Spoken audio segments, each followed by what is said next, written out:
Então,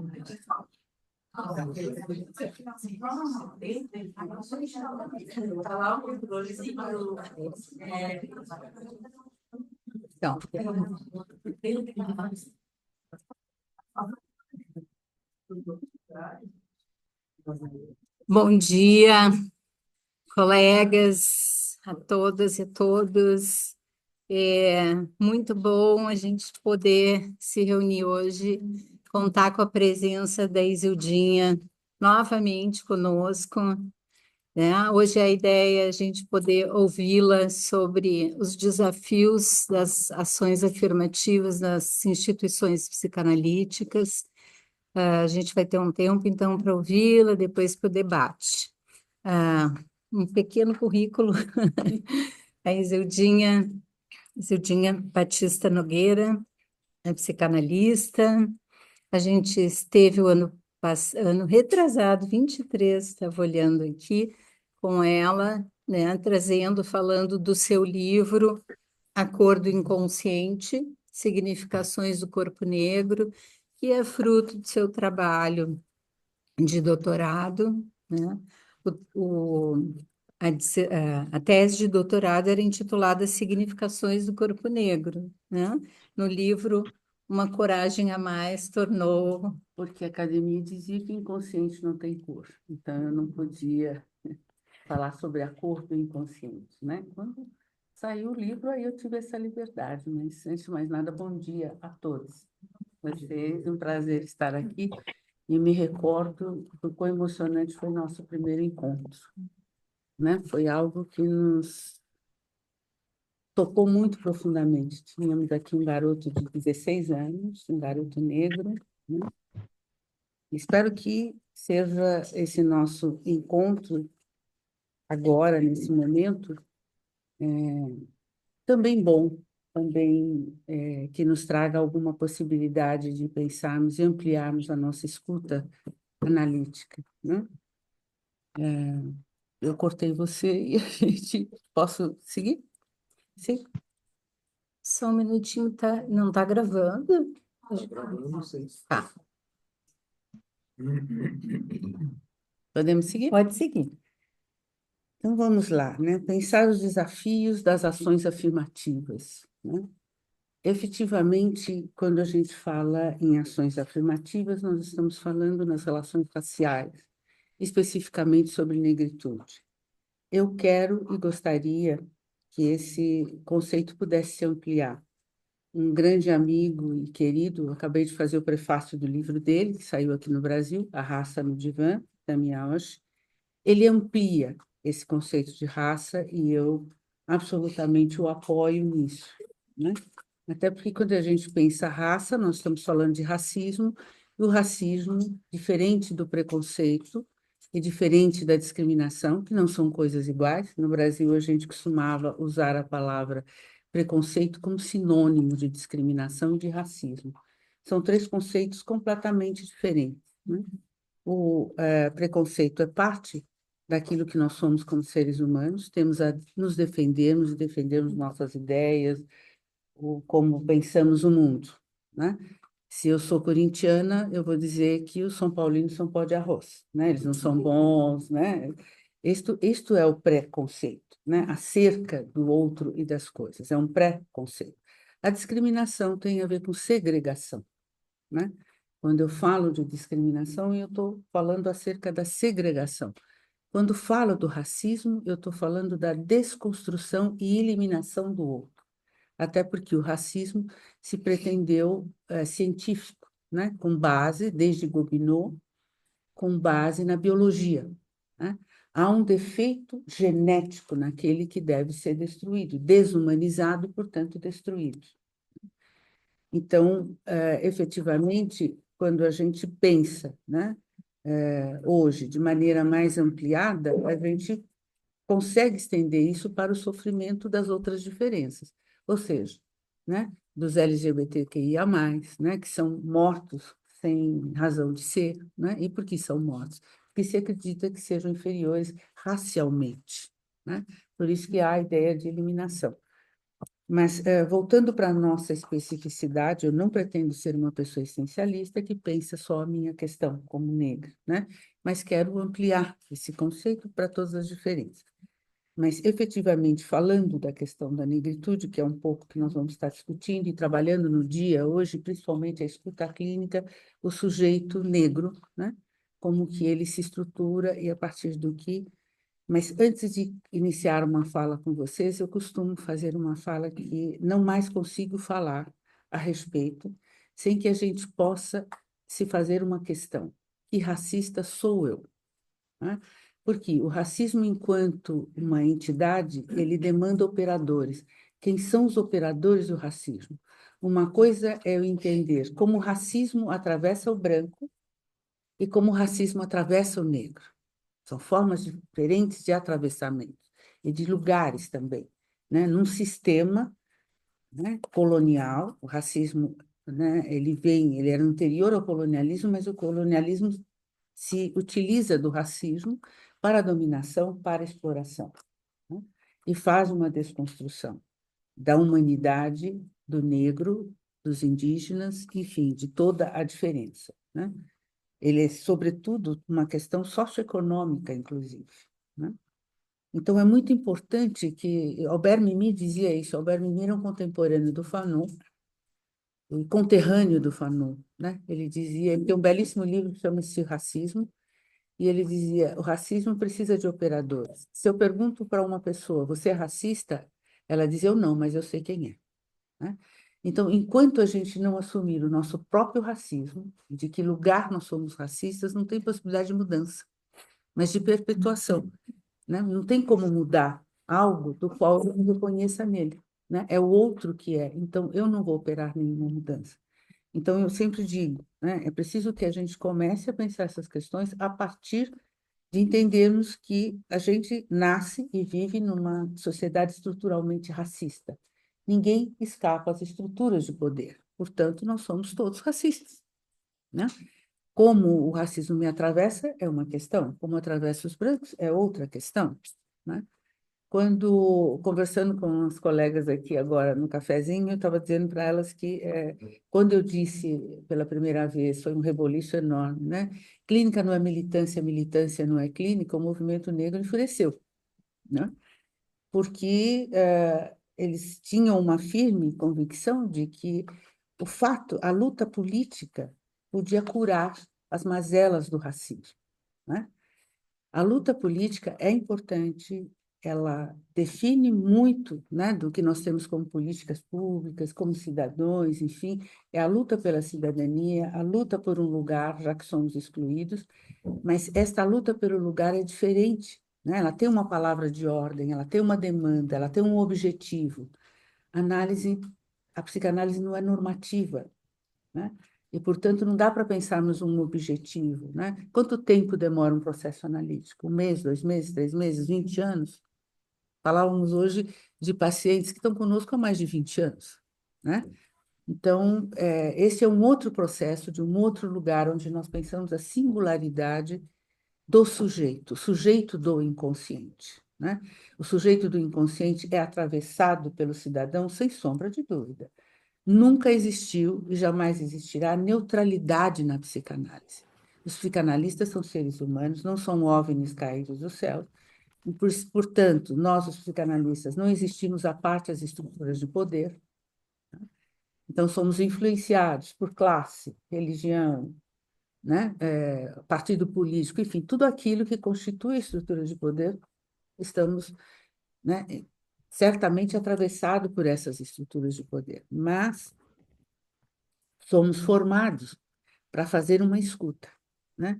E para nos pensarmos diante daquele que nós ouvimos. Por isso que a gente faz análise, um longo processo de análise, supervisão, formação teórica, né? Mas neutralidade não está posta, né? Não está posto. Durante muito tempo, os psicanalistas se esconderam atrás desta ideia fantasiosa de que existe uma neutralidade. Para começar, a psicanálise ela chega no Brasil, sobretudo, e ainda hoje, em qualquer lugar do mundo, para uma elite, não para o povo, né? De maneira geral. Ela chega, é um conhecimento que é posto para uma elite, então, portanto, para uma classe social mais abastada, né, que, ao se deparar com as diferenças de classe, se vê embaraçado, totalmente embaraçado, porque está diante de uma outra realidade. Óbvio que, nesse momento, nós temos uma circulação maior, né, de conhecimento, né, do que já tivemos no passado recente, pelas notícias, pelas redes sociais. Então, nós temos o contato com a realidade, né, de diversas classes. Hoje nós já pensamos de maneira interseccional, né, e somos atravessados por tudo isso, né? Obviamente, a classe determina muito dos privilégios e do lugar, né? Quer dizer, na verdade, o privilégio ele chega com o lugar. Não é o privilégio que faz o lugar, mas é o lugar que cria o privilégio, né? E deste ponto de vista, a gente precisa estar atento àquele que nós vamos ouvir, né? Então, a questão da negritude, especificamente falando, e não é só a negritude, mas muito recentemente, historicamente falando, as escolas de psicanálise não admitiam gays, por exemplo, né? Não que não tivessem, mas eles eram calados frente a isso, não diziam, não se nomeavam, não se assumiam, porque era patologizada a possibilidade de uma outra orientação sexual que não fosse, né, a heterossexualidade normativa que sempre fez parte do poder, né? Então, não se podia dizer ou se assumir homossexual dentro das escolas de psicanálise, né? Efetivamente, a não circularidade dos negros nas escolas tinha a ver com classe, né? Porque como acessar um conhecimento, né? Como estar dentro de um conhecimento do qual, né, a formação é muito cara. Até hoje, a formação em psicanálise é uma questão, né, econômica, né, para além de ideológica, etc. e tal, econômica também. As escolas, um amigo meu da sociedade disse que eu tenho imunidade diplomática.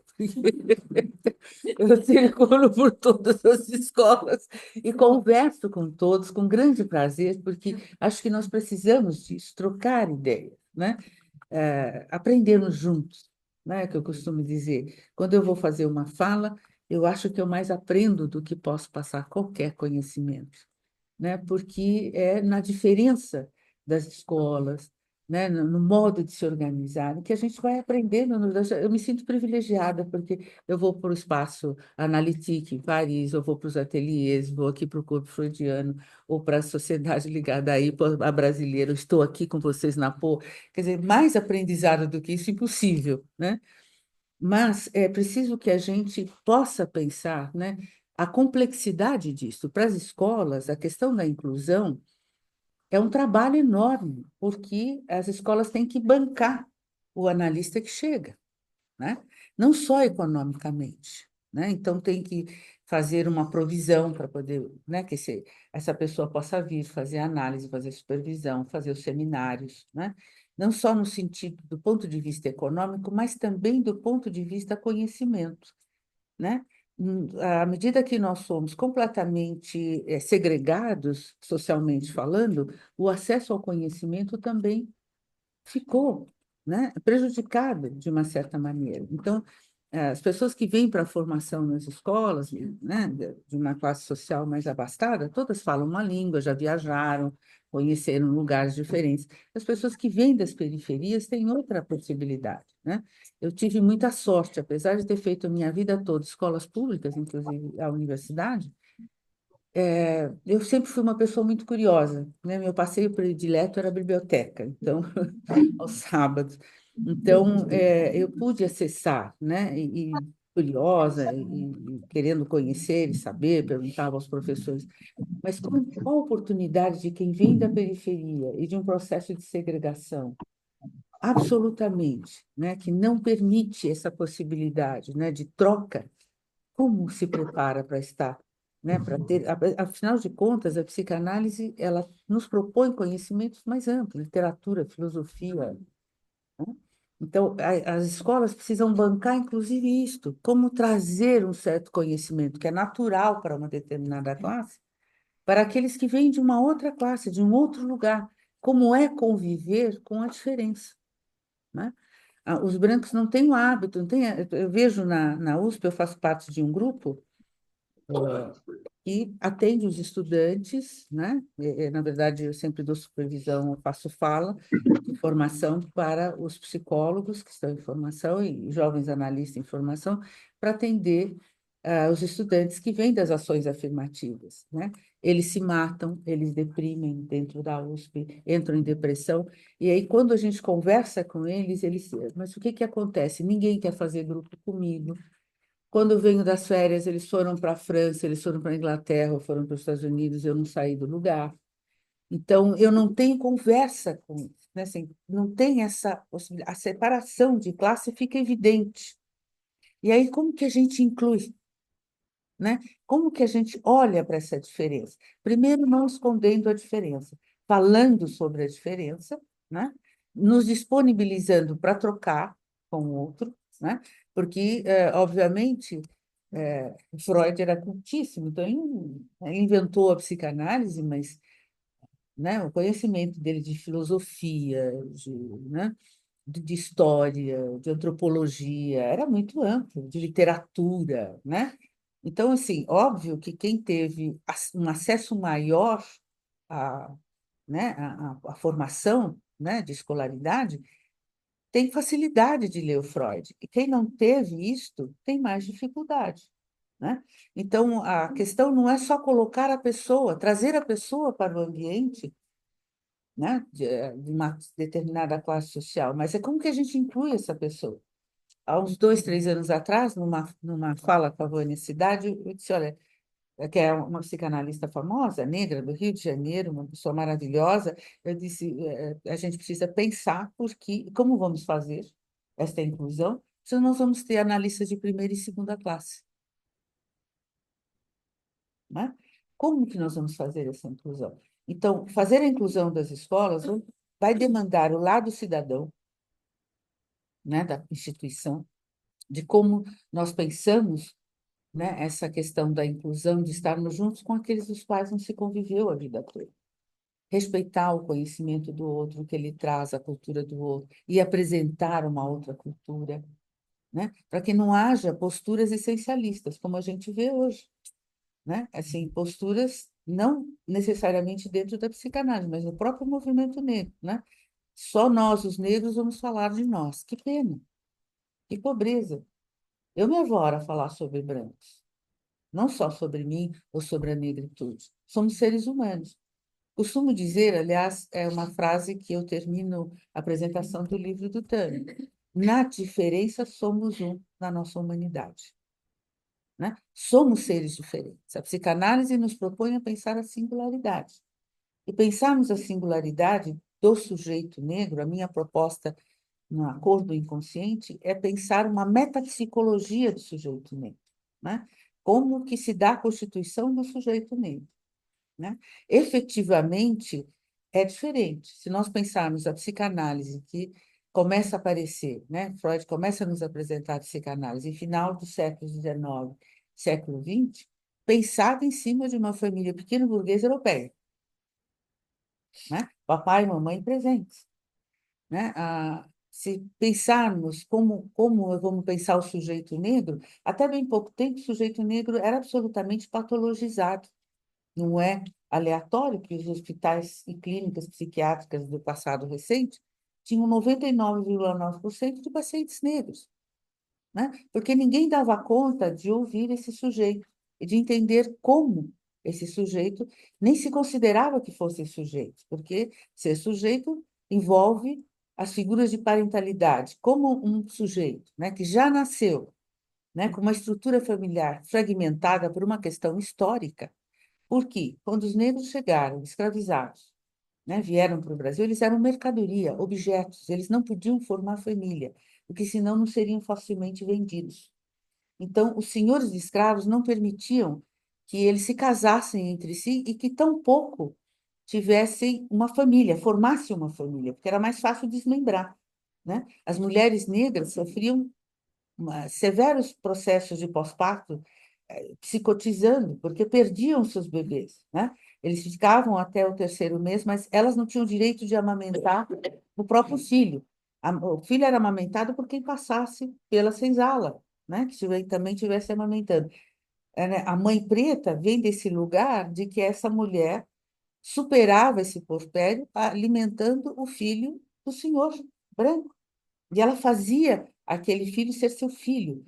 E isto, né, transgeracionalmente, é transmitido. Né? É o que eu vou trabalhar na cor do inconsciente. Né? Então, veja, a primeira figura de parentalidade para os negros é a mulher. Né? Por quê? Antes do processo da famigerada abolição, que foi no papel, né? Mas jamais se libertou do cativeiro inconsciente, dessa prisão, e dos castigos e das ameaças de morte, que está aí até hoje. Né? Então, a mulher negra é a primeira figura de parentalidade, porque foi na lei do ventre livre que dizia que, a partir daquele momento, todo bebê nascido, né, escravo, não eram mais escravos, eles eram livres. Por isso chamou-se a lei do ventre livre. Né? Mas o homem negro custou a ter o lugar da figura de parentalidade. Por isso que a gente tem muitos negros com um só sobrenome, o sobrenome da mãe. Né? Sendo que o sobrenome que nós temos não diz da nossa origem. Qualquer pessoa branca consegue facilmente recuperar sua origem. Se ela é italiana, se ela é alemã, enfim, ela consegue ter uma noção da sua genealogia, portanto, ela tem uma ideia sincrônica, né, da sua origem. Nós, os negros, temos uma ideia diacrônica, né? Porque não temos, sabemos de que região viemos. Não que não tivesse tudo isso documentado, mas foi queimado, antes da abolição, foi queimado esses documentos. Então, a gente não sabe de que região veio, de onde, da África que a gente veio, o nome que nós temos não nos identifica racialmente, digamos assim, etnicamente, eu prefiro dizer, não racialmente, né? Não diz da nossa etnia. Né? Nogueira. Nogueira é o nome de um senhor escravos, cristãos novos, né? Nogueira, eram dados nomes de frutas e árvores. Então, veja, pensar isto e pensar como se dá a formação desse sujeito tem uma especificidade aí, né? Então, a mulher negra é a figura de parentalidade, por isso as famílias negras são um matriarcado e não um patriarcado. As mulheres negras são muito fortes dentro da família, porque é uma herança matriarcal, literalmente, né? É um matriarcado. Os brancos, os homens negros custaram a ter lugar de parentalidade, né? Assumir o filho, não porque não podiam se casar, né? E foi feito um primeiro estudo, né, dito científico, foi feito da população negra, foi feito por um médico francês, um intelectual, um médico francês, chamava-se Louis Conti. Ele vai fazer um estudo e ele faz uma descrição, enfim, desta população, como eram os negros. Ele dizia: os negros são afeitos à vagabundagem, não conseguem assumir, aprender, porque não tem uma possibilidade de entender os castigos a que são submetidos, então eles não têm moral, não têm ética, são incapazes de formar família, como se a gente escolhesse não formar família. Né? São incapazes de ter laços familiares, suas mulheres são objeto de serviço, quando eles não podiam se casar. Né? Então, tem toda uma desmontagem, né, uma desumanização do negro que, na verdade, normatizava completamente o castigo e a morte. Eles não são humanos. E ele conclui no seu estudo que nós éramos semi-humanos, mas ainda não tínhamos chegado à categoria de humanos. Né? Então, como pensar esse sujeito? Né? Ademais, o racismo ele é transgeracional. Né? Então, ele passa de geração a geração. Né? Como é transgeracional, todos os dramas e traumas que viveram as mais diversas culturas no mundo. Né? Então, embora na atualidade não vivemos, né, a segregação a ponto de estarmos expostos num tronco no meio da rua, chicoteados, essa lembrança vem muito forte. Quando a gente vê a polícia, ou quando a gente se encolhe, né? Inconscientemente, a gente retoma a possibilidade de estar sendo castigado. Sendo que, né, Nina Rodrigues, lá no Livros de 1800, faz o perfil do bandido. Ele era um médico legista negro, baiano, mas hiperinteligente, com formação na Europa, e ele desenha o retrato de um negro. E esse retrato é usado até hoje para a formação militar, né? Da polícia e do exército é usado. O bandido é esta pessoa. Por isso que a polícia mata indiscriminadamente o negro antes de saber o que ele fez, né? Então, obviamente, qualquer.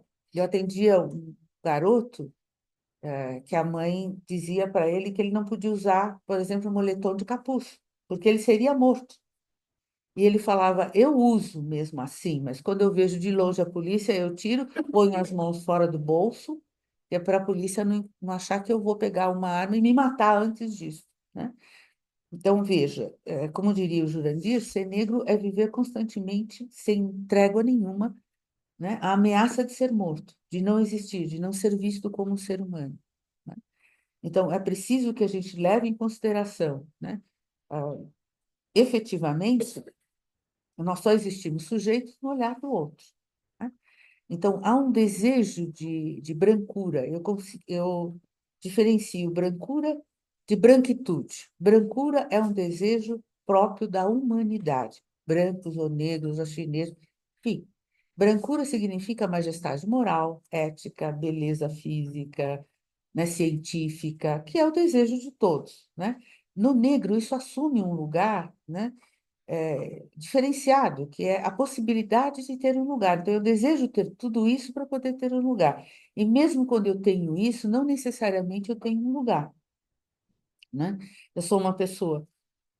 Hoje, adverso da minha personalidade. Eu não sou essa pessoa midiática, nem tampouco tenho mídia, rede social, porque eu não tenho tempo, nunca tive, mas sou uma pessoa conhecida, né? Fora do nicho psicanalítico, eu sou uma pessoa que pode ser perseguida na rua, né?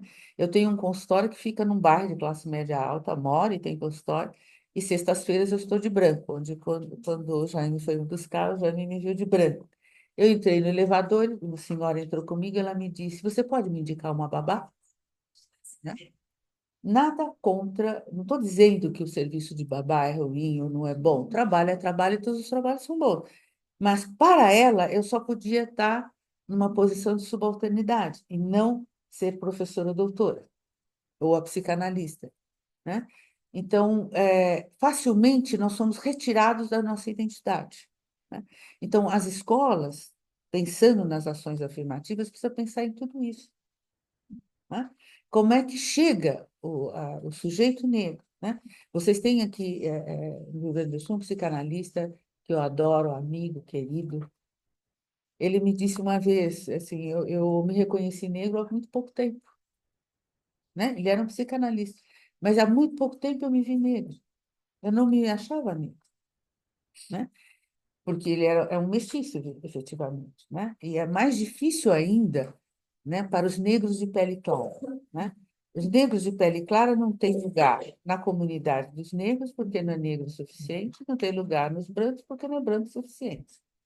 São os atravessamentos. Eu estou dando uma pincelada dos atravessamentos que a gente tem e das coisas que nós vamos ter que lidar quando a gente pensa na inclusão, né? Então, o negro que vai ser incluído numa escola de psicanálise, ele não é só uma pessoa que vai entrar e vai poder ter acesso a esse conhecimento. Ele é uma pessoa que carrega com ele toda essa história, né? Toda essa gama, né, de acontecimentos históricos que ele traz com ele, né?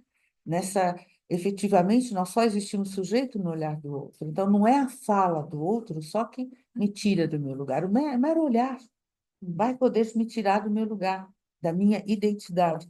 Durante muito tempo, os psicanalistas se recusavam a falar sobre identidade, porque até o pai falou para mim, da onde você tirou isso? Nos encontramos, fizemos um congresso da IPA, eu fiz um congresso, ele é da IPA, né? Na Bahia, que chamou-se Rota da Escravidão, e eu falei sobre identidade. Ele falou, mas da onde você tirou esse que o Freud falou sobre identidade? Eu falei, pois é, o Freud falou sobre identidade. E o que o Freud dizia sobre identidade? Identidade é um conjunto de identificações positivas. E é do que sofre o negro, a falta de identificações positivas. Aliás, até vou localizar para vocês onde o Freud falou sobre isso. Foi no aniversário, último aniversário dele em vida, já não conseguia mais falar, e ele recebeu uma homenagem de uma associação judaica que sempre o apoiou, que chamava Abner Blit, e ele então incumbiu o médico dele de ler uma carta de agradecimento e ele vai falar da identidade judaica dele, né? De como ele se via como judeu e como aconteceu, né? Então, a identidade é um conjunto para a psicanálise de identificações positivas. O negro sofre da angústia de não ter uma identificação positiva. Como ele será visto, como ele será olhado, né? E, ademais, nós somos atravessados por uma sociedade estruturalmente racista, né? Então, no nosso, o inconsciente, nosso inconsciente é atravessado pelo racismo, sejamos brancos ou sejamos negros. Então, efetivamente, há um endurecimento nessa coisa, né? Tanto de um lado como de outro. Os negros dizendo, não, os brancos têm que entender que eles são racistas, etc. Mas nós também somos. Como é que o racismo atua em nós, né? O racismo, ele parte da destruição do outro, né? O racismo, o negro é atravessado pela autodestruição, né? O branco vê isso de um outro lugar, da exclusão. Eu vou excluir, e excluir é eliminar o outro, né? Isso acontece inconscientemente. A gente observa nas crianças, há quem diga que criança não é racista, a criança é racista. E ela é cruelmente racista porque ela é muito sincera, ela ainda não tem as camadas, né, de todo o arcabouço social, ela é muito sincera, ela fala o que ela está pensando, e ela traz com ela o racismo, né, porque os pais são racistas, a sociedade é racista, né, e como nós trabalhamos isso está no nosso inconsciente. Se a gente não poder entender isso a partir daí, nós vamos ter uma guerra e não uma possibilidade de conversarmos, de trocarmos, de aprendermos conjuntamente. Então, hoje eu vejo os brancos, principalmente no mundo da psicanálise, querendo não atender os negros, com medo de retraumatizar, que é uma coisa, uma palavra que surgiu do movimento negro. Porque vai que eu fale alguma coisa, eu vou retraumatizar, né? Então fica uma coisa esquisita, né? Eu sempre atendi uma alta sociedade branca, por conta da minha formação. Eu estava até dizendo para os meus colegas, no início da minha carreira, quando eu voltei da França, eu tenho o mesmo número de pacientes que tenho hoje, trabalho 14 horas por dia na clínica. E é uma coisa louca, os pacientes vinham me procurar, porque eu tinha muitos amigos na USP, com o meu currículo, né? Ah, eu sei que a senhora fala, ou então vinham falando francês comigo, né? Ou falavam francês, eu sabia que eu tinha feito USP, que eu tinha feito isso, eu estudei não sei aonde, não sei aonde, que era um modo de poder me aceitar, né? Mas eu sempre olhei para esta questão e trabalhei essa questão de maneira natural, né? Tinha um paciente da altíssima sociedade, as férias de inverno dele, obviamente, era na Europa, porque ele ia para esquiar. Um dia, ele no divã, e ele disse para mim assim, as minhas férias foram atribuladas, foram tanto cansativas. Você sabe como é São Moritz? Eu falei, não sei, não. Nunca estive em São Moritz, né? Não é algo da minha classe social esquiar em São Moritz, né? E ele então me disse, poxa, que chato. Me desculpa, não quis ser snob com você. Eu disse, você falou da sua vida, né? E eu estou dizendo para você da minha, que eu não pertenço a esse lugar. Mas, independente disso, eu podia ouvi-lo na sua questão, né? Não achar que ele era fútil por conta disso, por estar dizendo isso. Era o universo dele, né? Então, escutar na clínica é escutar a singularidade, é poder falarmos disso abertamente. Nós vamos tropeçar? Vamos fazer falas racistas? Vamos, brancos e negros, né? Mas vamos nos corrigir, vamos nos pensar a partir desta questão, né? Que racista sou eu? E vamos nos reposicionar, nos corrigirmos. Aí sim, o racismo teria uma perspectiva de arrefecimento do racismo, né? Eu não acredito que ele se extingua completamente, porque tem muitos interesses econômicos e políticos por trás dele, né? Mas no nosso pequeno universo de convivência, a gente pode mudar isso, né? Mas se nós pensarmos a partir deste lugar, né? Não a partir de uma posição moral de que é feio ser racista, né? Se somos todos racistas, né? Então vamos olhar a partir disso. Bom, mas eu já falei muito, acho que o importante é dialogar com vocês agora. Agora eu quero ouvir as pessoas que estão na tela, as pessoas que estão aqui, para a gente poder dialogar, né? Ah, quem quiser intervir aqui, vamos colocar uma cadeira aqui do lado para poder pegar no microfone. E quem quiser falar na tela, levanta a mãozinha, por favor.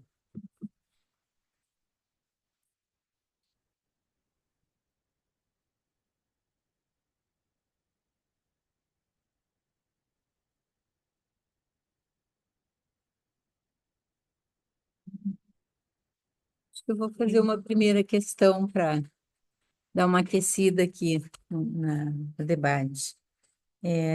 Partindo assim dessa proposta que tu fazes, Ildinha, de pensar que racista sou eu, né? Eu acho que é uma pergunta muito interessante e muito analítica, digamos, que pode nos ajudar a ter um diálogo a respeito, né? Nos perguntar, porque é um assunto que acaba sendo quente, muito difícil às vezes, né? Enfim, muita troca de acusações, inclusive.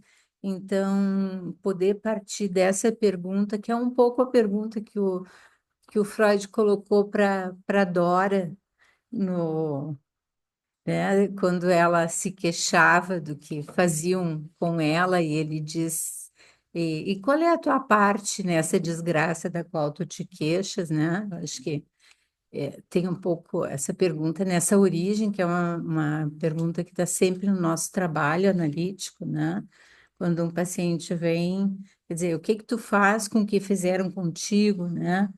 Eu acho que isso é muito interessante, porque é difícil essa posição enunciativa de não apontar o racismo do outro. E isso eu vejo como um obstáculo enorme, assim, nas nossas conversas, em poder avançar num diálogo, né? Quando a gente se dispõe ao diálogo, mas ao mesmo tempo esse ponto ele retorna. Enfim. Bom, a sua colocação, não entendo nem como uma questão, mas uma colocação importante, né? Às vezes a gente tem muito constrangimento daquilo que somos, né? Ou somos levados a ter vergonha de quem somos, no caso dos negros. Mas o ser humano tem uma noção, né, dependendo da classe social, da consciência política, de um certo constrangimento de ser quem é, né? É preciso que a gente perca ou desfaça um pouco essa noção da vergonha, que a gente possa se olhar como ser humano, que nós somos, né? Somos falhos, somos o sujeito, ele é alienado de si mesmo, não é isso? Né? Nós temos o que nós achamos que é consciente, que é uma tomada de decisão, está carregada do nosso inconsciente, nós não temos a menor noção, né, do que daquilo a gente acha que tem o controle de si. Não temos, né? Eu acho que a gente vive muito, e nós, os psicanalistas, sabemos muito bem disso, né? Não temos o menor controle nem sobre nada, nem sobre ninguém, nem sobre nós. Mesmo quando a gente acha que conscientemente a gente tem a capacidade de discernimento, né? Eu vou contar uma coisa para vocês que assim, foi muito constrangedora para mim.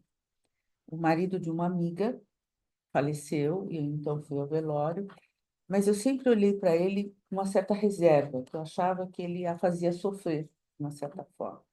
E quando eu chego no velório, eu vou dar um abraço nela e falo parabéns. E não falo meus sentimentos, né? Obviamente, aquilo me constrangeu e eu pedi, sorte que ela era psicanalista, ela falou inconsciente não mente, né? Falei, não, né? E, e ela foi bacana, depois conversamos sobre isso, mas veja, né? Conscientemente, eu jamais faria uma gafe dessa. No entanto, eu fui tomada pelo meu inconsciente que entendeu que ela tinha parado de sofrer. Ela sairia daquele sofrimento horrível que aquela pessoa imprimia, a ela, né? Então, nós não temos controle nem sobre nós mesmos, né? Então, esta questão que você traz, que eu acho que essa sua colocação, ela é muito bem-vinda, né? Porque é uma proposta, apesar do constrangimento, de nos acolhermos a nossa humanidade, né? Nós somos seres errantes, né? Cegos em terra de cegos. Então, se a gente puder falar com maior liberdade dos nossos medos, das nossas angústias ou das nossas dificuldades, ou até das nossas fantasias, né? De que, obviamente, a gente fantasia, quer dizer, se eu vejo um grupo de policiais vindo, eu não consigo ficar tranquila e bem. E podem ser pessoas de bem, policiais não são todos violentos e todos, né? São pessoas violentas e odiosas o tempo todo, ou ainda assim eu penso que são, né? Como se vem um grupo de garotos negros, eu posso pensar, você ser assaltado. Não necessariamente, né? E são formas que a gente, né, não consegue ter o controle sobre, mas o medo vem, a angústia vem, né? Do que nós pensamos, ou da forma como somos estruturados, nos faz sempre ser injusto com o outro, de uma certa forma, porque a gente tem um preconceito, a priori, a gente entende que o outro é aquilo que ele não é. Afinal, somos seres singulares, então não tem como, né, pensarmos uma normatização do ser humano como se fôssemos todos iguais. Isildinha, é sempre muito bom te ouvir, muito estimulante. E surgem muitas questões, somos muitos e queremos te ouvir. Então, eu vou pedir que as pessoas inscritas sejam breves nas suas colocações para que muitos possam participar e possamos ouvir a Isildinha. Então, a primeira pessoa da tela é Agatha Barbie, por favor. Oi, bom dia. Bom dia. Eu te escutando, Isildinha, quando tu fala da classe, né, e das questões socioeconômicas, me fez pensar, mais especificamente nas ações afirmativas e os formatos que existem de ações afirmativas, né? E tenho escutado muito, né, e percebido que parece que as ações afirmativas socioeconômicas são muito mais palatáveis para a branquitude do que as ações afirmativas raciais. E queria te escutar um pouco mais sobre isso, assim, dessa diferenciação, né? Porque, por exemplo, na universidade existe essa diferenciação, né? E, enfim, o que que tu pensa, né, sobre essa diferenciação, se há uma importância, qual a importância? É isso, obrigada. Olha, Agatha, é evidente que, ao pensarmos, né, essas ações afirmativas a partir do ponto de vista econômico, é muito mais palatável, porque a gente tende a pensar que é bom ser caridoso, fazer caridade, né? E isso, obviamente, não inclui o outro, né? Não o coloca no lugar de cidadania, né? Importante nós, aqui, com a possibilidade de pensarmos mais profundamente o sentido da ação afirmativa, que seria uma integração dentro das diferenças, nunca desrespeitando as diferenças ou não reconhecendo as diferenças, né? A burguesia não deve acabar ou não deve existir mais ricos, porque não, né? Tudo vai continuar existindo e deve existir, mas é preciso que a gente reconheça as diferenças, né? Para que a gente saia de um certo pensar, né, que está mais encaminhado para uma coisa caridosa, né, do que propriamente inclusiva, né? Mas isso é uma consequência direta, né, do pensamento que nos formou, né? Há uma sensação e uma noção de superioridade em relação à diferença racial, né? Daí a dificuldade. Se o negro esteve sempre no lugar de subalternidade, como que eu posso sentar à mesa com ele? Né? Não vou sentar à mesa com o negro, né? Porque ele sempre esteve na cozinha ou em outro lugar, outro espaço. Né? Como é conviver com a diferença? A grande dificuldade da humanidade é aceitar a diferença. Né? Todas as atrocidades que nós vemos no momento traduzem exatamente isso. Não quero conviver com aquilo que não me parece, aquilo que não me reflete. Né? Eu quero olhar para o espelho e ver a mim mesmo. Né? Eu quero ter um sentido, né, de uma certa similaridade com o outro na aparência e tudo mais. Né? Não quero ter que lidar com algo que não reflete a mim mesmo. Né? Eu acho que enquanto nós não mudarmos esse pensamento, fica difícil. Mas nenhuma mudança ocorre da noite para o dia. Eu costumo dizer que é preciso que a gente tenha paciência histórica, porque as coisas não mudam da noite para o dia. Eu não tenho essa ilusão. Eu acho que a gente tem que ser paciente e nos mantermos, né, acreditando na possibilidade de que ela chegará em algum momento. Mas nesse momento, porque nós temos ações afirmativas, nós vamos mudar rapidamente aquilo que nos estrutura, as gerações, não vamos, isso é ilusório. Mas não vamos desistir de pensarmos que, né, de uma certa utopia em relação a isso, né? O mundo hoje carece de falta de utopia. Nós estamos melancolizados, né? Sofremos de uma melancolia, nada vai mudar, o dinheiro manda em tudo, as big techs chegaram ao poder. Bom, mas nós não somos a big tech, né? Então, não somos big techs, então não somos pessoas. E vamos acreditar nisso e vamos apostar nisso. Nesse sentido, eu sou meio poliana, né? Eu acredito na possibilidade, utópica até, né, de que a mudança tem que ser construída.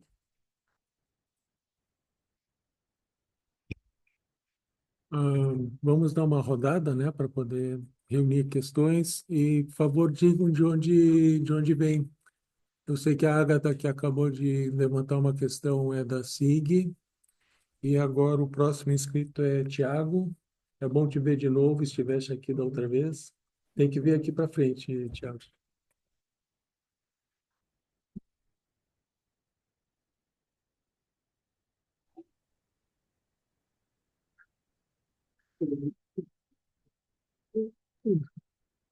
Tudo bem. É, bom dia a todos. Sou Thiago, fisioterapeuta. Queria fazer uma questão também sobre como eu entrei na fisioterapia, que foi através das ações afirmativas. Jaime, um pouquinho mais perto do microfone, por favor. Eu entrei em 2004 e eu lembrei, agora eu não lembrava mais disso. Quando eu entrei no primeiro semestre, eram sete bolsistas negros, e o professor, no primeiro semestre, ele falou que eu sou contra as cotas raciais, sou contra as ações afirmativas dentro dessa instituição, porque eles vão diminuir o, o rendimento da instituição, vão levar para baixo o rendimento dessa instituição. E eu me lembro que a maneira que a gente encontrou de sobreviver a essa, com 18 anos, há 21 anos atrás, em 2004, a gente se separou, nós tínhamos vergonhas, os bolsistas se separaram, nós não convivíamos entre nós e a forma de poder sobreviver era fazer de conta que não éramos bolsistas e ficar com brancos, conviver com brancos, né? Hoje eu vejo a atrocidade que isso foi, mas era o meio, A violência, a né? Ser violência. recebido desta forma. Isto. Ao mesmo tempo, desses sete, três desistiram, não foram mais à aula, né? E eu fiquei muito triste, muito arrasado. Era difícil e nós tínhamos vergonha de ir à aula, de continuar participando e fazendo curso superior. Mas quando um desses desistiram, um era um grande amigo meu, eu digo, nossa, por ele que eu vou ter que continuar aqui, eu vou performar, eu vou ir à frente, eu vou me formar. E eu vou mostrar que não é, que essa reparação é nosso direito e vou fazer uso desse direito da melhor forma possível. Bom, hoje eu sou formado, sou professor de pós-graduação, tenho mestrado na área, na URGS em Ciências Médicas. Ah, hoje eu faço parte do Conselho de Fisioterapia do Estado.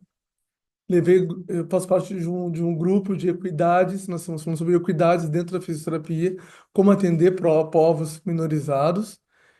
E eu queria agradecer a Isildinha aqui, que 2 anos atrás, quando eu a conheci aqui, através do convite da Lúcia, que a minha vida foi transformada. Eu vi o quanto eu estava doente 2 anos atrás, eu dei um relato aqui, eu me lembro que hoje, comparando relatos como eu estava, aquele estado emocional para hoje, eu sou outra, quase que outra pessoa, eu tenho a possibilidade de fazer hoje psicanálise uma pessoa preta, e foi onde eu me encontrei, era o que eu queria, eu sei que isso não faz diferença na minha, era o que eu queria, e me e me entendi melhor como pessoa, porque eu sei que não importa quem eu seja, não importa a formação que eu tenha, o racismo vai me atravessar. Hoje estou no consultório com pessoas classe A que, infelizmente, ao contrário da Zildinha, que eles partem do princípio que eu já fui a tal lugar, eles sempre partem do princípio, tu tem que conhecer tal lugar. Ah, já o dia que tu for a tal lugar, eu fico olhando, por quê? Porque o meu paciente acha que eu não conheço esse lugar. Do lado é o acupunturista, esse mesmo paciente é o acupunturista, que é meu colega negro que se formou no mesmo tempo que eu se formou comigo, eu tenho mais título e formação que ele, a conversa é outra, a conversa flui, e lá a conversa não é, tu tem que conhecer esse lugar, tu já foi nesse lugar, tu viu como é que é, parte do princípio esse lugar é. E é uma das grandes questões hoje que eu levo em terapia é como que eu vou lidar com o racismo com o meu paciente aqui dentro, né? E entender que eu sou um sujeito negro e eu que eu vou ter que estar sempre, todo dia, lutando para superar e não esperar mais que o outro me veja, me fez e tá me fazendo forte. Porque o outro não vai querer me ver, o racismo está na estrutura, só vai querer eu me ver e me escutar se ele estiver aberto, tiver uma escuta para isso e ele não está preparado para isso, não vai ser eu que vou prepará-lo. Eu tenho que me preparar para poder estar forte em relação a isso e tendo poder em relação a isso, eu posso fazer pelos meus. E estou começando já a mover montanhas em relação a isso e só agradecer que foi transformador te ouvir aqui, Zildinha, e entender que o que eu estava vivendo era humano, mas era de um humano negro, o que eu estava vivendo já era parte de ciência, o que eu estava vivendo aquela autodestruição, que ainda estou nesse processo de me cuidar, porque a minha tendência é autodestrutiva, ela tem que ser sempre cuidada porque faz parte, infelizmente, da humanidade que a gente vive hoje. Obrigado, Zildinha. Obrigado por trazer essa moça de volta. Obrigada a você, né? Faz toda a diferença quando a gente pode, né, entender esse mecanismo e ter um lugar, nos darmos um lugar, né? Efetivamente, dentro de uma sociedade estruturalmente racista, o nosso lugar está sempre em xeque, né? Mas quando a gente aprende a enxergar o nosso lugar e a construir o nosso lugar, isso muda muito, né? O outro nos atravessa menos com a sua violência, né? Mas esse testemunho que você dá é muito importante porque, né, as pessoas não tinham vergonha de ser racistas e nem se achavam racistas por conta disso, né? De dizer, olha, os cotistas vão chegar e vão estragar o nosso ambiente, a qualidade do ensino, né? Como se nós não tivéssemos a capacidade de aprender ou de assimilar, né? Então, veja, o racismo, ele não é sutil, ele é, ele é escancarado, ele é aberto. Só que a gente, e se você perguntasse para esse professor, você é racista? Ele diria, não, Não, não sou racista, né? Então, é disto que nós precisamos, né? Assim, de não termos vergonha de nós, aprendemos a não termos vergonha, porque isso nos ensina, foi nos ensinado, né? Tenho vergonha de vocês, sim, se, né? Porque a gente não tem semelhança possível no ambiente. Nós somos aqui, somos só nós dois de negro, uma terceira pessoa ali que deve ter uma origem negra, né? Mas somos três, né? E você também, né? E ali outra pessoa que se localiza com uma origem negra, mas somos a minoria aqui dentro, né? E na tela tem mais pessoas, mas somos minoria sempre nos lugares, não somos a maioria, né? Mas isto não tem que nos atravessar, né, de forma a nos paralisar. Nós temos a capacidade de pensar, discutir, né, e dizer, nesse momento, né, quando a gente aprende a se autoafirmar desse lugar, a gente é capaz de dialogar, como eu já fiz várias vezes dentro da USP, por exemplo, né? Uma pessoa, quando surgiram as cotas, muita gente era contra as cotas, né? Muita gente famosa, importante, que faz estudos sobre negritude, inclusive, era contra as cotas, dentro da USP.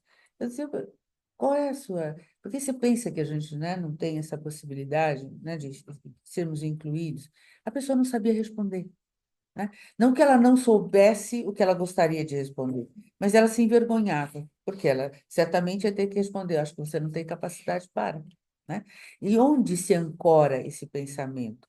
No próprio processo de exclusão, porque essa pessoa entende que ela tinha uma, né, uma educação, um acesso maior do que eu tive na vida.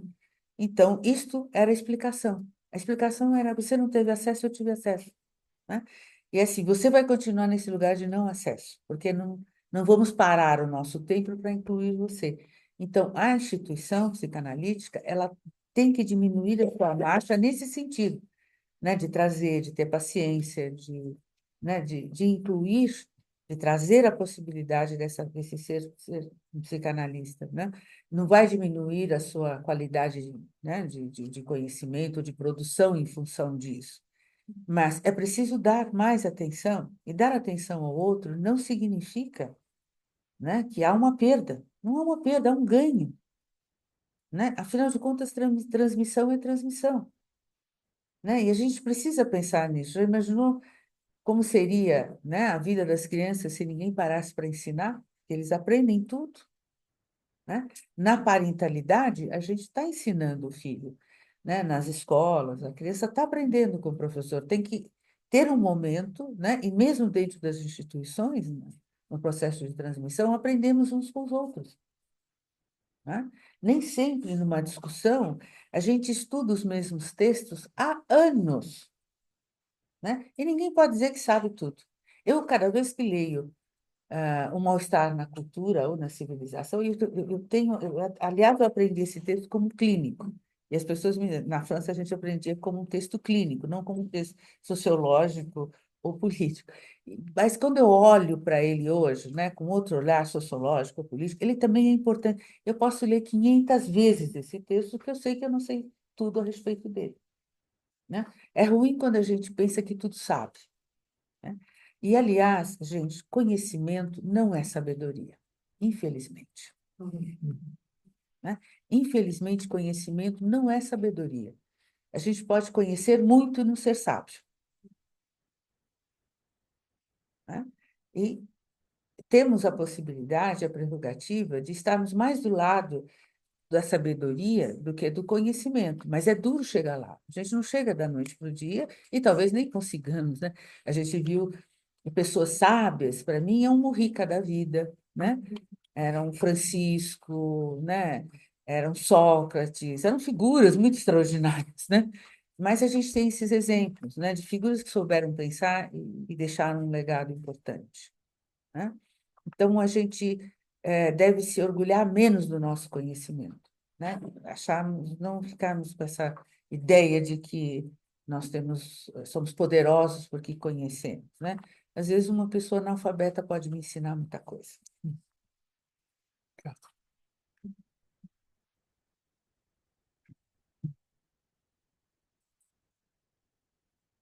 Então, temos várias pessoas inscritas querendo falar, então eu vou dar uma rodada.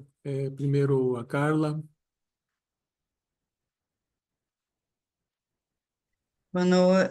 Bom dia, colegas.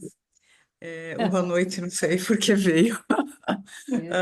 Bom, Fala à noite, né? Assim, no virtual. queria te dizer, Isildinha, que foi muito marcante para mim. Eu estou falando de Blumenau, Santa Catarina, sou membro da POA. Foi muito importante na minha formação analítica te conhecer, te ouvir e ler o teu livro. Eu tenho duas questões. Se eu cometer algum erro teórico, seja no meu letramento racial, que eu estou aprendendo, seja no modo de pensar a formação analítica, sinta-se à vontade em me corrigir, eu quero aprender. Do livro, já ficou da tua fala no encontro, onde você é uma psicanalista que faz o que todo analista deve fazer, faz a gente querer falar contigo. E isso, né, da outra vez não deu tempo de eu perguntar, que é o seguinte: eu entendi, quando tu afirmas que o inconsciente tem cor, que num primeiro momento, pelo efeito de tudo que tu já nos apresenta, que a cor tem efeito de signo de primeira mão, porque ela já tem um sentido estruturado. Se é negro, é vagabundo, não trabalha, já tem um sentido ao ser dessa cor. Oxalá que uma análise que seja atividade clínica ou de militância transforme a cor em insignificante, ou em outra posição para esse sujeito.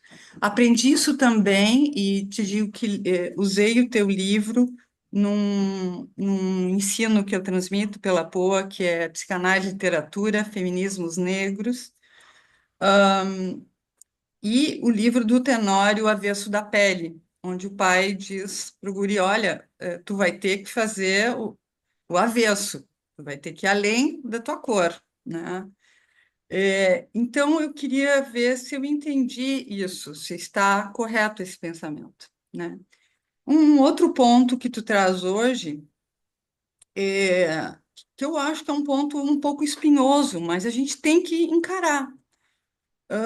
Quando tu dizes, olha só, os analistas não estão fora da cultura, não estão fora da sua história, eles não são neutros. Estamos marcados pela nossa cor, pela classe social, pela raça, por orientação sexual, por gênero, né? E é assim que nós vamos receber os nossos pacientes, diz a nossa história. E esse paciente vai vir também marcado por isso. Então, eu queria que tu nos falasse um pouco mais disso que, na formação analítica, a neutralidade ficou muito forte, tá? Ela nos marcou. Como isso que nos marcou dialoga com o que tu nos diz, há que ter disponibilidade de se encontrar com o outro que nos procura. Combina essa disponibilidade sendo neutro ou se pedindo que se seja neutro? Que equívocos tem aí? Eu estou querendo saber um pouco mais a partir de ti. Obrigada. Ieda,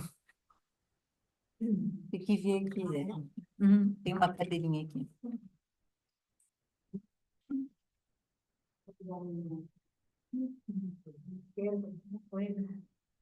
Oi, Dudinha, que prazer. Olá, prazer. Que prazer em te ouvir de novo, em te ter Obrigada. aqui. Foi tão marcante para nós a tua vinda, né? Eu quero vir sempre aqui, as pessoas são muito acolhedoras.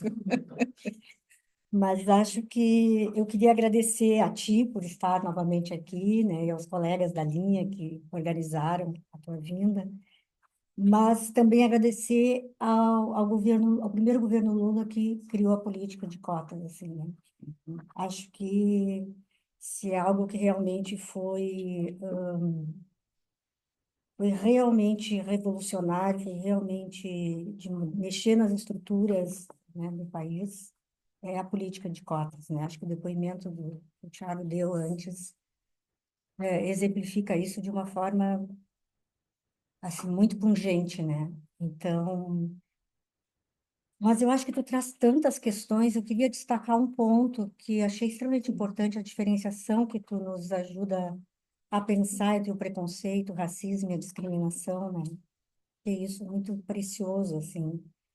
E ali onde nós nos incluímos, cada um enquanto sujeito, né, a pensar como é que somos atravessados pelo racismo, todos, independente da cor da pele, assim, né, como é que a gente se inscreve ali, é uma pergunta muito importante, assim, né, que nos aproxima, porque geralmente quando está se discutindo as questões do racismo, parece que tendemos muito a acentuar as diferenças, né, evidentemente que não há como eu dimensionar a dor do outro, né? Para quem é branco, dimensionar o que é isso que tu trouxe, que o Thiago também trouxe, assim, né? A forma como o outro me vê, né? Que está desde saída, assim, marcada por uma suposição de inferioridade ou de risco ou de violência, né? Como é que um preto na rua se sente olhado não só pela polícia, mas olhado pelos outros. Um menino de capuz não vai ser olhado só pela polícia, um menino negro de capuz, né? Passando na rua de noite, provavelmente não vai ser olhado com desconfiança, no mínimo, pela polícia, mas pelas pessoas em geral, né? Então, que tipo de sociedade é essa, né? Mas aí tu toca numa coisa importante, que é essa questão do preconceito, quanto nos constitui como humanos. Eu que fiquei pensando quanto a sociedade humana parece sempre precisar eleger o inimigo, né? Então, nós estamos vivendo uma coisa absurda agora, né? Os Estados Unidos, todos os imigrantes são inimigos, né? São inimigos que ameaçam, inimigos no sentido que ameaçam a sua integridade, né? Então, supor no outro a inferioridade, supor no outro uma ameaça, da suposição no negro da ameaça, mas também da inferioridade, né? Mas eu achei que tu toca numa questão muito importante quando tu fala da questão de classe, que eu acho que hoje está muito proibido se falar de classe, né? Das diferenças de classe, do que isso constitui as pessoas, né? Essas marcas que vão... Porque o sujeito vai se constituindo, as identidades, né? Que tu lembrava que o Freud falava das identificações positivas, a partir do olhar do outro, né? A partir de como ele é acolhido pelo outro. Então, como é acolhido pelo outro uma criança negra num país como o nosso, né? Com a nossa história, como são acolhidos as pessoas, nas escolas, por exemplo, as crianças que vêm de uma realidade muito dura, não só as crianças pobres de maneira geral, porque as escolas da periferia, eu trabalhei muitos anos no Capezinho, em Novo Hamburgo, são, em geral, a maioria de uma realidade econômica mais difícil. Mas mesmo ali há as diferenças, não só pela cor da pele, mas pelo aquilo que é atribuído uma inferioridade na família, ou porque mora na favela, ou porque o pai é alcoolista, ou porque a mãe é não sei o quê, ou porque a família é desestruturada, uma expressão que se ouve muito. Então, acho que tu toca numa coisa que é aonde se pega para sustentar a discriminação, que isso, de alguma forma, dá uma certa ideia de proteção, né? Se eu sei onde estão os inimigos, então tenho mais chance de me proteger, né? Então, acho que tu toca em pontos que são muito importantes e acho que toca numa outra questão que é como a instituição psicanalítica vai se abrir e vai se flexibilizar para poder lidar com essa questão das ações afirmativas, né? Numa posição que seja de inclusão, que não seja de generosidade, você sentir sendo generosa, isso que tu falou, né, em relação... Caridosa. Caridosa, é diferente de generosa, você tem razão. Caridosa, que pode ser o que facilita que as pessoas possam aceitar cotas de acordo com a classe social, e não, mas muito mais facilmente do que em relação à raça, né? Mas eu acho que classe social e raça se superpõem muito no nosso país, né? E que a gente também se superpõe, mas não são a mesma coisa, porque assim como as pessoas negras que tiveram uma outra história de vida e circulam hoje mais, como é que eu vou te dizer, pluralmente na sociedade, mesmo que sejam vistos com estranheza, como o Thiago trouxe, em alguns ambientes, né, de classe média mais alta, enfim, mais... Tá, já vou terminar. Eu só queria dizer assim que eu acho que essa questão das classes é uma questão que a gente não pode perder no horizonte, tá? Tem tudo que diferencia e tem tudo que se superpõe também aí. Bom, não sei se consegui formar alguma questão, porque tu suscita muitas questões. Desculpe Obrigada. ter me estendido. Mais uma, e daí tu falas. Marta.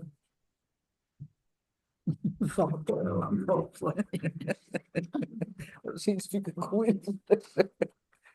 Ele não pega de Obrigada. Marta, mas peraí, Sim, sim. É muitas ideias, mas eu vou tentar ser bem sucinta. Cadeirinha do lado da Isildinha convoca. Não, é uma construção que a gente vem fazendo e que só contribui. Mas eu queria colocar um ponto que é a questão da paciência. Se a gente está numa psicanálise engajada socialmente, essa paciência ela precisa ser extremamente ativa. Nós precisamos ocupar o nosso lugar de cidadão psicanalista e pensar nas pontes e em abrir espaço e escutar.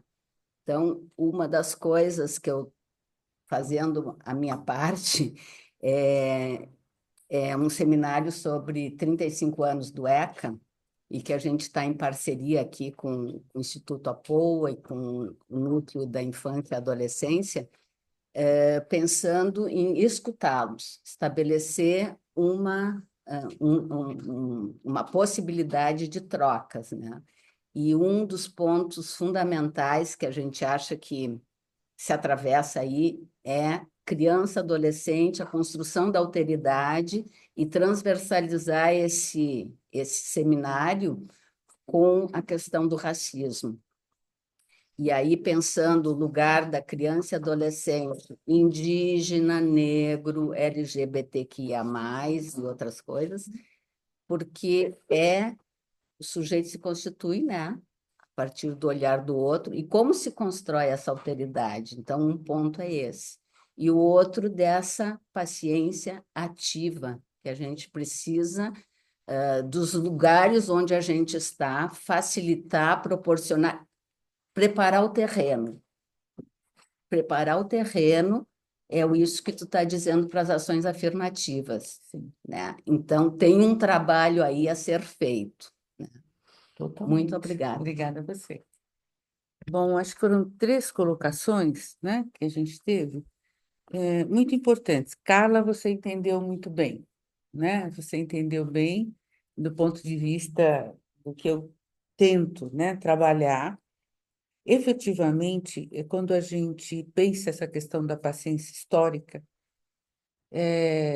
dentro de uma perspectiva que nós temos hoje de um imediatismo horroroso, né? Porque a gente tem tudo na internet rapidamente, está acontecendo uma coisa aqui, outra lá, eu posso saber imediatamente, simultaneamente, nós perdemos a capacidade de espera e, portanto, ao mesmo tempo, de elaboração das coisas. A gente não mais elabora nada, né? Então, assim, a análise, a proposta a psicanálise, nesse momento, ela vai na contramão de tudo, porque há um desejo muito grande de respostas objetivas e rápidas. Funcionou, funcionou, não funcionou, vamos adiante, né? Recuperar um pouco o que a psicanálise, o que o Freud nos trouxe como conhecimento, é extremamente importante. A paciência, o tempo, o processo. Nós perdemos a noção de processo. Então, pensarmos a inclusão não é só trazermos as pessoas para dentro das instituições, mas qual o processo nós vamos, né? Vamos construir para que ela se veja efetivamente, e a inclusão, ela não é unilateral, né? Não é do bolsista que chega, é minha também, né? Que estou dentro da instituição já estabelecida, com um lugar, com reconhecimento, né? Aquele que está chegando, né? Não tem esse processo. Então, você tem que ser um processo de mão dupla, porque se for de mão única, não há inclusão, porque você considera que nada você pode receber dessa pessoa que está chegando, mas que você vai dar tudo a ela, né? Vira caridade. Por isso que eu digo que vira caridade, muitas vezes, a inclusão. E aí não ajuda, não tem processo, não tem transmissão, né? A caridade impede a transmissão, né? É aquela tal história, eu não vou ensinar esse fulano a pescar, eu dou para ele o peixe e vamos ver se ele é capaz de comer. Se ele não for capaz de comer, porque ele não tem essa condição, né? Então, efetivamente, dentro das instituições psicanalíticas, nós estamos sempre em franco processo. Por isso que a gente repete tanto. Repetir é elaborar, já dizia o Freud. E o jogo, o Freud dizia que o setting analítico é um jogo de inconsciente para inconsciente.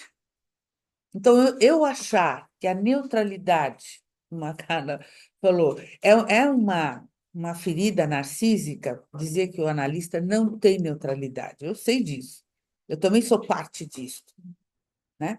Mas não tem mesmo, nós não temos, nós somos seres humanos, não somos OVNIs caídos não sei de onde. Ninguém de nós escapa às estruturas de poder e somos influenciados por ela. Então, deste ponto de vista, temos que olhar mais para nós e entendermos onde é que nós estamos. E a partir de um determinado momento, inclusive, a gente para de escutar, porque não se dá conta de quem é, né? Eu sou uma maquininha de escutar. Eu já fiz cursos tais, me formei com tal fulano, ciclano, beltrano. Eu não preciso mais escutar. Eu posso falar qualquer coisa, né? Tem gente que vai trabalhando no automático, né? E a gente vive um tempo que, até aqui, a patologização da diferença era uma questão que não tinha discussão. Vamos patologizar e ponto. Um trans, ele é uma figura doente. O negro é necessariamente uma figura doente, né? Não, isso não é fato. Quem é essa pessoa? É uma pessoa que está diante de mim. E eu também sou uma pessoa. Que pessoa sou eu? Né? Como que eu penso as diferenças? Normalmente, as diferenças, por exemplo, quando chega na comunidade LGBTQIA+, todo mundo acolhe bem, até ter um filho gay. Quando o filho diz, eu sou gay, pronto.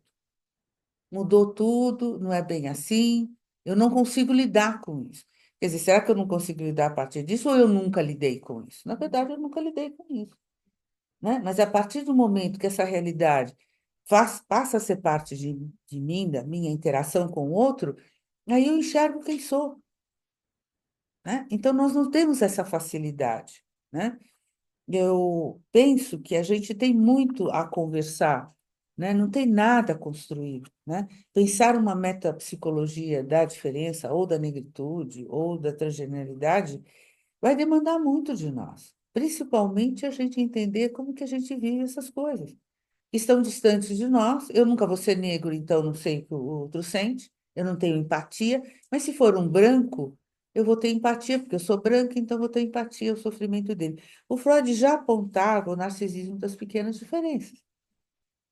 Ele fala, né,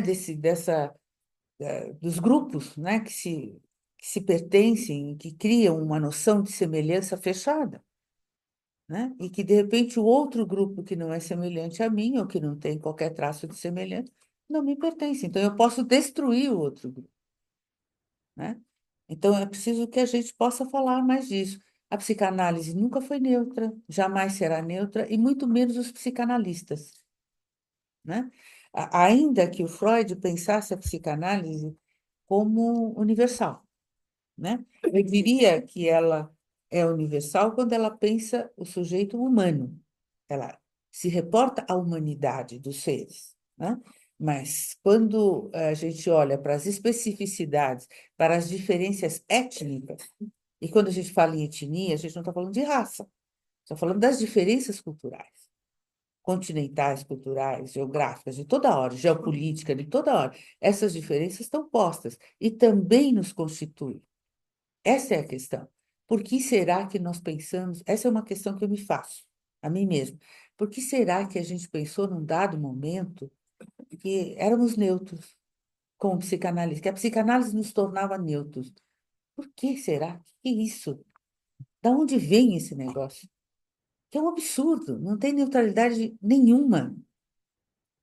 É um contrassenso, inclusive, para a própria psicanálise, que não é normativa, a psicanálise não é normativa, e pensa a singularidade do ser. Como é que eu pude pensar, em algum momento, que a psicanálise me tornaria um ser neutro? Diante de nada. Até porque o outro, né? O Lacan dizia uma coisa muito importante. Ele dizia: o sintoma do paciente me implica. Isso não temos escapatória. O que o outro está nos dizendo implica comigo de alguma forma, de algum jeito, em algum lugar, né? Então, onde é que está a neutralidade? E o Lacan dizia outra coisa importante: vocês podem ser lacanianos, mas eu sou freudiano. Eu sou freudiana muito. Também gosto muito do Lacan.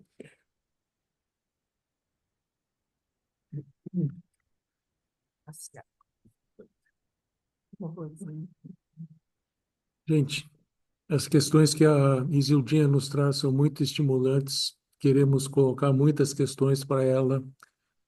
Temos muitos inscritos, 8 inscritos. Estão encerradas as inscrições e não posso garantir que todos possam intervir. Mas se cada um falar 1 minuto e meio, Olha o os, controle. todos poderão. O controle que não é controlável. Não. O controle daquilo que não é controlável. Mas a minha função aqui é a função ingrata de tentar fazer os tempos cronológicos funcionarem, porque afinal de contas, né, o avião não espera também, né? Com certeza. Mas então, Temos limites, né? a colega, eu te conheço, mas eu não me lembro o nome. Sim, tu. Era tu? Ah, tá. Carol. Tá bom, então é a Carol. Carolina. Isso, mas todo mundo acaba me chamando de Carol, não tem problema. Então, sempre bom escutar, né, a senhora professora, a prof. Zildinha. Eu sou a Carolina, faço doutorado na URGS e sou membro do CEP. Eu fiquei escutando a senhora e fiquei pensando assim, acho que são mais comentários do que do que uma pergunta assim formulada, mas a importância da gente diferenciar, né, a posição do branco e do negro assim em relação ao racismo, né, que a pessoa negra ela vai reproduzir o racismo, né, e a pessoa branca é racista. Porque senão parece que a gente está falando tudo do mesmo lugar e que as coisas se misturam, né? Então, eu, como pessoa negra, posso reproduzir o racismo, ter atitudes racistas, até como uma forma, né, de tentar elaborar, né, ativamente aquilo que eu sofri passivamente, como a gente sabe, né, nos casos de violência, assim, né? E a colega, que eu esqueci o nome, desculpa, falou sobre classe, e eu acho. Oi? Ieda. Falou sobre classe, eu acho bem importante, assim, também, né? Porque, às vezes, isso é usado até como uma forma de deslegitimar, né, a questão racial. Então, acho que é importante a gente, didaticamente, aqui pensar, bom, existe pessoas brancas, obviamente, né, que estão numa posição de pobreza, de miséria, mas é sempre pensar, bom, se ela fosse negra, seria ainda pior, né? É mais ou menos assim, uma formulação mais didática, mais básica, né? E até de pensar as ações afirmativas, né? Que nas universidades ela tem um outro formato, que se dá pela questão social, quando a gente pensa que é escola pública. Se a gente coloca as ações afirmativas como, sei lá, uma modalidade de desconto, a gente também vai estar excluindo aquelas pessoas negras que, em razão da sua classe, não vão ter dinheiro para pagar mesmo com desconto. Então, será que são ações afirmativas para pessoas negras, de fato? E da questão da paciência, assim, também fiquei pensando, concordo com a colega que é uma paciência ativa, né? Porque também qual é o risco da gente, das instituições, usarem do seu privilégio da branquitude para, bom, não estamos no momento ideal. Ainda não é o momento de ter essas afirmativas. Bom, só o branco pode ter esse privilégio, né, de achar que vai ter o momento ideal, enquanto nós, pessoas negras, estamos morrendo todos os dias, né? Então, assim, não existe momento ideal. E as instituições só mudam com pessoas negras dentro dela, né? Então, acho que também tem essa questão do inconsciente e transgeracional, como a Isadinha muito bem disse, né, de aqui, né? Então, em volta de uma maioria branca, eu também, de alguma forma, vou me remeter, meu corpo vai sentir, né? Como essa memória transgeracional daqueles que roubam, daqueles, né, que violentam, que são agressivos, que me veem numa posição de inferioridade, né? Mas também tem o que é consciente, o que é da minha própria memória, da minha própria existência, que se assemelha muito assim com o que o Tiago falou, e pensando especificamente nas instituições de psicanálise, que é ser olhar dos pés à cabeça, escutar piadinhas que, né, não são piadas, não ser vista, não ser lembrada. Então, eu acho que a gente tem cada vez mais que falar sobre a branquitude, sobre os privilégios que são materiais, mas também são muito simbólicos, né? Então, para falar de tudo isso que a gente está falando, a pessoa branca tem que se entender que vai ser incômodo, e às vezes vai ter uma vergonha, que vai, né, passar por conflitos, e que isso faz parte, senão nada muda, senão é só o privilégio da branquitude em curso, como sempre foi ao longo dos, sei lá, mais de 500 anos de Brasil.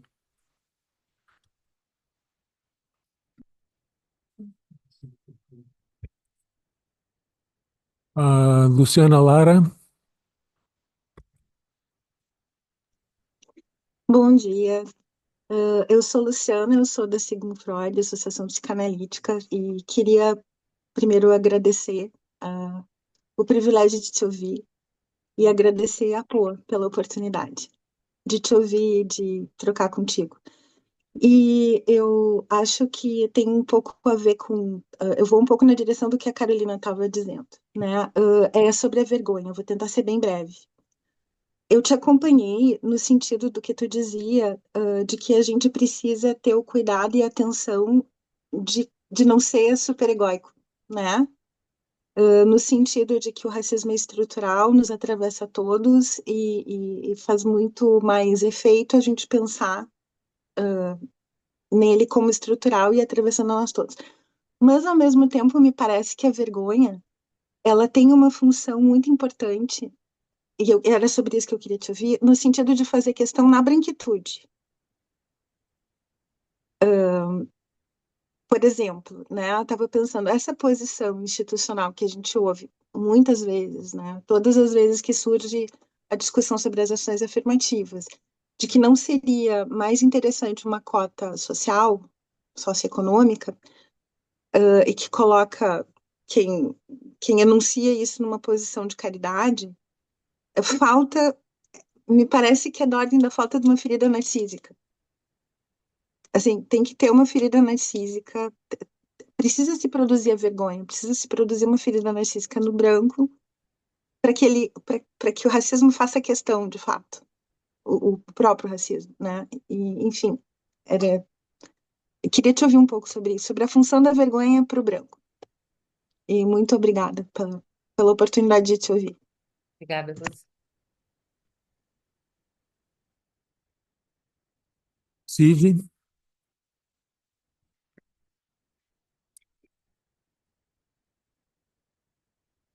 Eudinho, bom poder te ouvir hoje aqui. E eu fiquei pensando da outra vez quando você veio, sobre um efeito que você produziu na gente aqui na Poa. Então, eu queria falar desse efeito, enquanto ele está acontecendo, em vez de falar depois, né? Porque da outra vez eu não consegui formular nenhuma hipótese do porquê que produziu esse efeito de tirar um mal-estar, né? Que a discussão da questão do racismo produzia. Para muitos de nós, pelo menos. Para mim, produzia, né? E às vezes produz, quando a gente começa a discutir.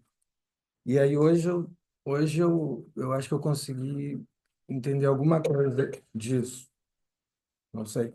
Mas é quanto a essa questão do lugar, né? De qual lugar da sua fala.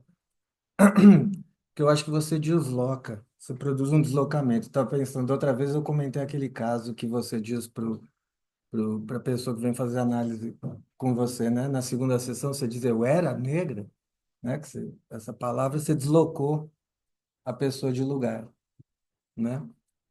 E eu acho que você produz esse deslocamento aqui na gente quando você desloca o tom da discussão geralmente se torna um tom acusativo e defensivo. Passa um pouco de tempo e uns já estão numa fala acusativa, mesmo que não de maneira explícita. A Lélia Gonzalez fala que o racismo brasileiro tem como característica principal a denegação freudiana. Eu acho que ainda mais que isso, né? Eu acho que a nossa sociedade ela é denegatória o tempo todo, né? Então a gente diz, não, não vou acusar ninguém, nós não podemos acusar porque o racismo é estrutural, todo mundo tem racismo. Mas, Dito isso, aí vem a acusação e imediatamente isso toca também as outras pessoas, vem alguns que começam também a contrapor de maneira defensiva. E aí, pronto, ninguém escuta mais ninguém, todo mundo se cristaliza nas suas posições, né? E não vai para lugar nenhum e volta sempre para o mesmo lugar depois, como sintoma. Então, eu acho que a sua fala produz isso na gente. E o segundo ponto, eu acho que tem uma coisa na interseccionalidade que se diz hoje, né, mas que o Freud já trabalhava com isso na época dele. Tem uma coisa que eu acho que fica de fora, e acho que você trouxe lateralmente, a questão da religião. A questão da religião não entra com o mesmo peso nas outras categorias, e eu acho que ela tem muito peso, né? Então, você trouxe isso com a questão da caridade, porque a caridade é cristã. Nós não somos só brancos, negros, gays, e tal. Nós também somos cristãos ou não cristãos, não é? E aí, por exemplo, tem uma questão de que o Freud, às vezes as pessoas dizem de maneira assim, como se estivessem falando qualquer coisinha, dizem, não, Freud é um branco europeu. Freud nunca foi um branco europeu. Ele nunca foi um austríaco. Ele era um judeu daquele tempo, onde o nazismo estava florescendo. Então ele era descentrado, ele era periférico, completamente periférico. né? Sim. É desse lugar que ele fala. E eu acho que, então, quando a Isildinha trouxe hoje a questão da Bnei Brit, né? E no prefácio à edição hebraica do Freud, de Totem e Tabu, ele diz, ele diz do que é ser judeu, e ele mesmo diz, eu nem entendo o que é ser judeu, não sei porque eu sou judeu. Ele diz tudo pelo que ele não seria, mesmo assim eu sou, né? Sim. É, não sei por quê. Bom, essas coisas que eu queria dizer. Obrigada pela sua colocação. Sandra, Bom dia, eu sou Sandra, sou psicóloga, eu fiz o meu percurso de escola na POA há alguns anos e eu queria agradecer muito o teu livro, Isildinha, que foi um marco para mim de que eu acho que eu entendo melhor a psicanálise, porque eu li ele todo e achei muito bom de ler, né? Então, é uma transmissão que é muito difícil de fazer, eu imagino, né? Porque vai pegando na ferida, né? Então, eu queria trazer uma questão, vou ver se eu consigo resumir rapidamente pelo tempo, a questão da paciência, né? Que eu acho, sim, ela precisa ser ativa, só que a paciência, ela pode também, naquilo que a gente vinha falando no cartel Psicanálise e Racialidades, principalmente aquelas pessoas que mais se colocavam, negras, afrodescendentes, que mais se colocavam, então, produzindo, escrevendo e falando, né, sobre o silenciamento dos brancos, né? E eu tomei isso para mim, também em análise, não só pela dificuldade do estruturado do racismo, mas também do estruturado como sendo de uma família onde havia deficiência, né? Eu tive um irmão deficiente, já falecido hoje, né? E aí eu me aproximei também do trabalho do Museu das Memórias Impossíveis, que está esse ano falando sobre deficiências, né? E fiquei muito feliz que lá alguém levou o capacitismo estrutural, porque me faz questão há algum tempo, tendo me aproximado também de professoras que queriam levar materiais da cultura negra para escolas de educação infantil do município de onde eu moro, que é Novo Hamburgo, e fui me envolvendo nesse projeto. Hoje ele já não existe mais, mas eu achava ele um projeto muito muito importante, porque parecia que eram as cotas da educação infantil, né? Que a gente precisava também olhar para isso. Mas a minha pergunta, no sentido, para te perguntar se te faz sentido de que, a partir da questão do privilégio, no sentido de que há um alvo também no preconceito, pensando no privilégio e no preconceito, né? No preconceito há um alvo. E se o alvo, sendo o negro, o homossexual, o deficiente também pode se incluir aí, no sentido de um olhar projetivo, que me parece ser o olhar da branquitude, né? Para mas é um olhar precarizado, né? É um olhar que não quer ver o sujeito em si e nega e denega o outro, né? Em relação a essa projeção de negação e de preconceituosa, né, do outro sem conhecê-lo, tornando signo, né? Isso fazendo umas conexões já com a psicanálise, então, mas isso de que parece que conecta não só o negro à classe, o homossexual à sexualidade, mas que eu acho que isso é uma encruzilhada para todos esses três, né? Esses três sujeitos que são alvo desse preconceito. Me parece que o deficiente também está é só uma oportunidade de eu falar disso, porque eu pretendo seguir falando nesse movimento de trabalho do Museu das Memórias Impossíveis, se for possível, mas parece que recoloca no fantasma de um ideal do eu muito fechado para a questão só da igualdade, né? Que é essa questão da diferença, né? Porque para mim parece que a deficiência e Sandra, as diferenças, elas abrem, já encerro, já Sandra, abrem a questão do outro, né? Como diferente, como fantasma, Sandra, e é uma Sandra, não pode ir igualdade. finalizando a tua questão? finalizou. Ah, Otávio,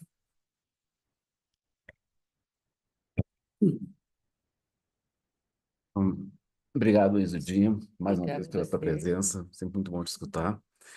Uma coisa que eu fiquei pensando, Isudinha, nesse desafio das políticas afirmativas nas instituições, né? Mais perto, Otávio, do. Sim, o desafio, uma pergunta que me ocorre no desafio nas instituições analíticas com as políticas afirmativas, né, é justamente fazer me parece, um paralelo entre aquilo que é a psicanálise, aquilo que são as instituições psicanalíticas e aquilo que são os psicanalistas.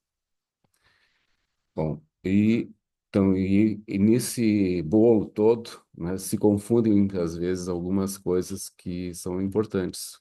E uma delas, como tu estava dizendo, seria o exercício do poder.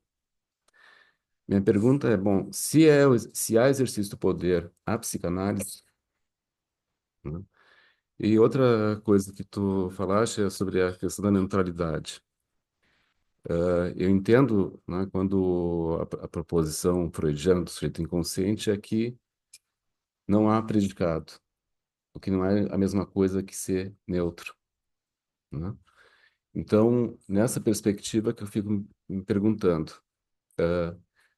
se é, então, se nessa perspectiva há a questão do tornar a psicanálise racista, se não tem uma forçagem nisso, né, de fazer essa acusação de que a psicanálise é racista. E, em uma mesma medida, do certo, me parece, que pela tua fala e pelo teu livro, né, tem uma forte leitura dos conceitos freudianos, não fazendo dele um esgotamento daquilo que a psicanálise propõe. Pelo contrário, né? Eu acho que a tua proposta é de, a partir dos conceitos freudianos, né, poder efetivamente florescer, né? Ampliar, É né? isso. E não descartá-los. Sim, sim. Era isso.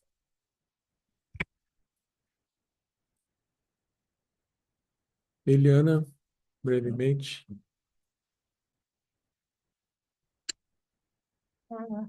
Muito brevemente, eu queria resgatar a fala do Benilton Bezerra, que teve um evento com o mesmo título, inclusive. Ele trouxe a questão do conflito, o quanto a sociedade brasileira é evitativa do conflito, né? E então eu acho que se a gente pensa no lugar que isso tem, né, também a gente tem que considerar quais os espaços que a gente promove aonde esses conflitos possam aparecer, né? E eu queria dizer que tem o título de um livro do Didi Huberman que tem estado muito na minha cabeça, parece que virou um troço assim, sempre que eu penso nessas questões raciais, que é o que vemos e o que nos olha, né? E eu acho que existe uma discrepância absurda no que diz respeito a brancos e negros, que sempre foram olhados como isso, aquilo, desumanizados, e a dificuldade dos brancos se verem brancos, né? Então, eu acho que essa é uma dimensão que a gente tem que colocar nessa discussão também, né? Porque se perceber branco, só quem já se percebeu se deu conta. Porque quem não se percebeu não se deu conta ainda. É um acontecimento psíquico tu poder te perceber que tu não é sem cor. Porque a questão da neutralidade também tem esse contraponto de ser sem cor, né? Eu trabalhei há 15 anos atrás uma tese sobre escravidão e tal, e não foi ali que eu me percebi com cor. Eu precisei estar com uma pessoa negra numa mesa, onde ela me olharia desde a mesma posição para eu me dar conta que a minha fala viria de um lugar branco, porque eu sou branca, ao olhar do outro, né? Enfim, não posso me estender, mas queria só para a gente trazer Pensar, elementos, né? né? Tensionar um pouco. Isso. Vamos fazer, infelizmente, a última colocação e depois, Isildinha, tu falas a tua fala. Eu vou. Você. Algumas coisas que me ressoaram, assim, a questão a pergunta da neutralidade, que pensando assim que houve muito esse ideal, né, da neutralidade, uma coisa que a gente tem na história da psicanálise, né, a questão da análise didática como aquilo que poderia purificar o inconsciente do analista, né, o analista seria então essa tela branca onde, né, tudo viria sem nenhum efeito. Então, acho que é muito importante pensar isso, que se confunde com a ideia de abster-se de desejar pelo paciente. Isso sim é uma posição analítica, né? Quer dizer, se abster de desejar pelo paciente, ainda que em algumas situações seja preciso, eu entendo que não se deve confundir, né, com neutralidade. A outra questão também trazendo a nossa conversa com o Benilton, que esteve aqui falando, né, teve a tela falando conosco sobre os desafios.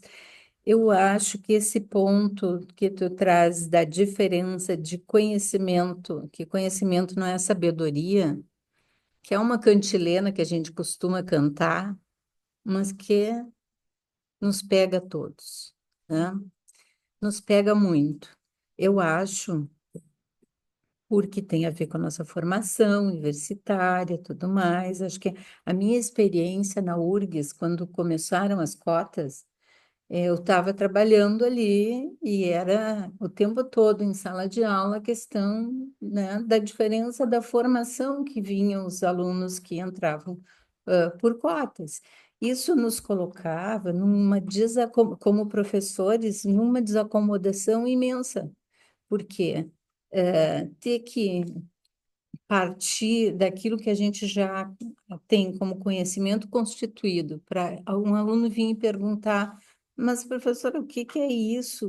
Uma coisa básica, digamos que para mim era básico, fazia com que eu tivesse que ter, no mínimo, uma paciência, mas no mínimo fazer o exercício, que é esse de me colocar num ponto de ignorância, né? Como é que eu já cheguei nesse ponto aqui de estar trabalhando a questão do recalcamento, e eu tenho que voltar e falar o que que é a pulsão, né? Enfim, esse desafio, eu acho que isso não está longe para nós na instituição psicanalítica, né? Que as nossas o Benilton disse algo importante, ele disse assim que as nossas teorias partem da concepção de incompletude do humano como sempre num porvir, mas que, no entanto, isso não opera na instituição. Quer dizer, né, poder, nesse trabalho de pensar a questão racial, como é que a questão da falta opera em nós, o que que nós não sabemos, né? Ninguém sabe nada no que vai dar isso, né? Então, eu acho que ele é um ponto de desafio muito importante, assim, que nos pega, não sei se tu concorda com isso, mas eu acho que ali é o ponto onde a gente se esconde também. Sim. Né?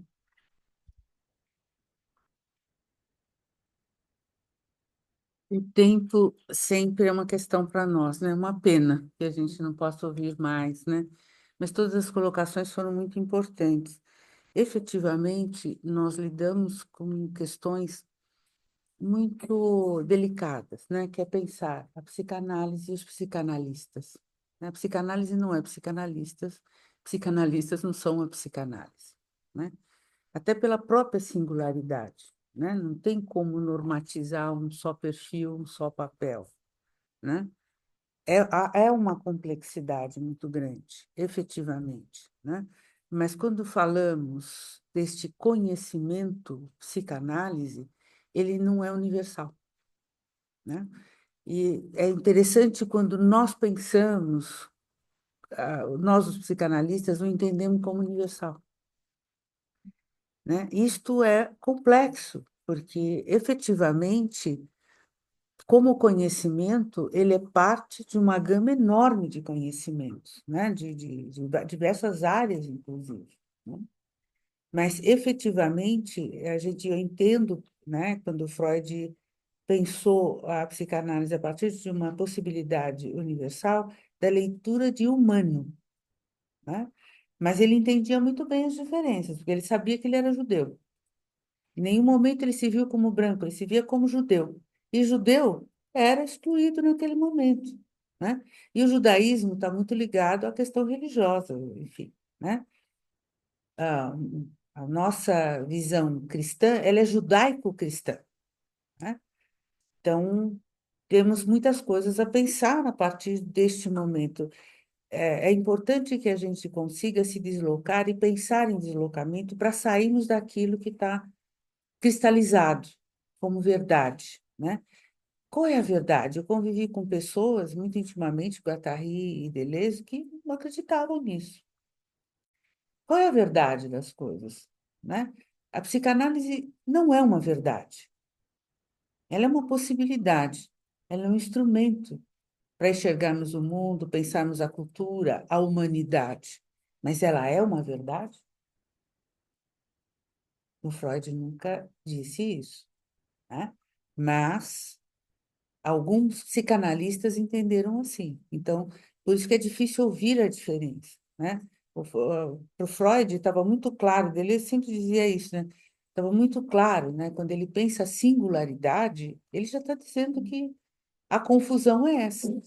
Daí a confusão. Não tem como, né? Maximizar o ser nesse sentido, né? Daquilo que nos identifica, porque começa que esse processo identificatório é uma confusão enorme, né? É evidente que a partir do processo identificatório nós vamos nos tornar sujeitos, né? É por ele que nós nos tornamos sujeitos. Mas que sujeito sou eu, né? O que sujeito somos cada um de nós e que sujeito fazemos muitas vezes, né? Porque eu não sou meu filho não sou eu, né? Ainda assim, para que ele se constitua sujeito, é preciso que haja uma figura de parentalidade, né? Começa por aí, né? A identificação não é tornar o outro, é reconhecer o outro, né? Não é tornar o outro uma cópia fiel daquilo que eu sou, mas é reconhecer o outro, né? Então, acho que tem muitas questões para a gente pensarmos juntos, né? É uma pena que o tempo não nos permite esticar mais e a gente poder passar aqui um tempo maior para pensarmos essas questões. Mas o fato de que cada um trouxe questões tão importantes como aquele trouxe questões complexas, né? Como o que ele vai falando, né? De como eu falei lateralmente da religião, mas ela é uma das instâncias de poder que nos atravessa fortemente, independente de nos professarmos em relação a este ou aquela visão religiosa, né? Tem a ver com a nossa necessidade, né, de acreditarmos em alguma coisa que está para além, né? E no Mal-Estar na Civilização, o Freud fala da questão da religiosidade como uma promessa né, que nos acalma por alguma razão. Ela é falsa, mas ela nos acalma. Eu vou para o paraíso. Eu vou ter uma redenção em algum momento. Eu sofro aqui, mas, né, aqui meu mundo não é daqui, né? Assim que Cristo, inclusive, se coloca, né? Meu reino não é daqui. Quer dizer, tem um reino maravilhoso em algum lugar, ou muito bom, ou justo.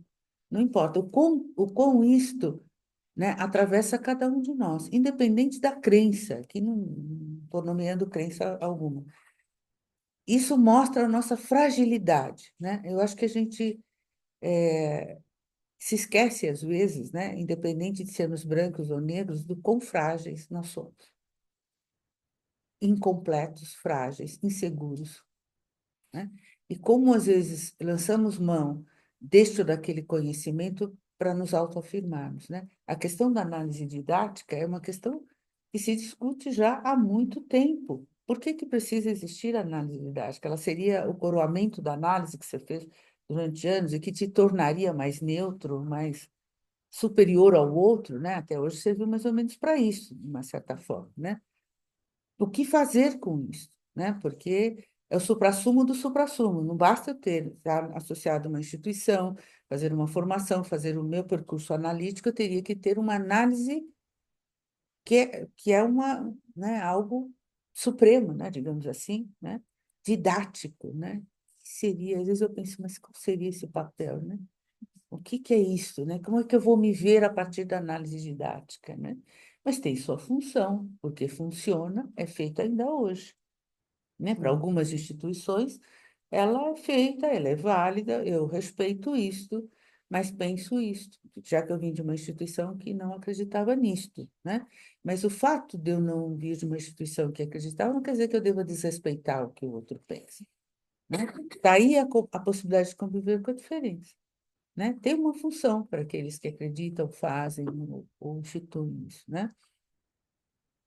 O importante é estarmos sempre fazendo esse exercício de pensar, né? Ter paciência não significa não fazer nada, né? Mas é estar ciente de que as coisas não mudam da noite para o dia e que, portanto, a gente tem que fazer um percurso que está fora de moda ultimamente, né? Porque as coisas vêm muito rapidamente, muito instantaneamente, e a gente não tem mais paciência de esperar amadurecer ou de processar alguma coisa, né?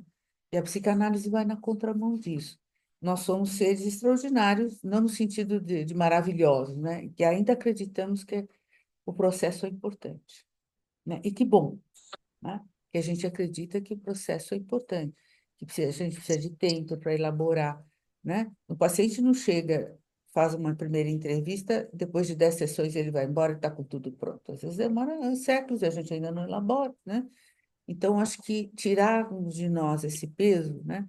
E convivermos, né? Quando alguém falou de pessoas deficientes, a diferença como um todo é sempre racializada, né? Seja ela física, mental, étnica, ela é racializada. E racializar significa destruir, desconstruir a humanidade do outro, né? E destruir o outro.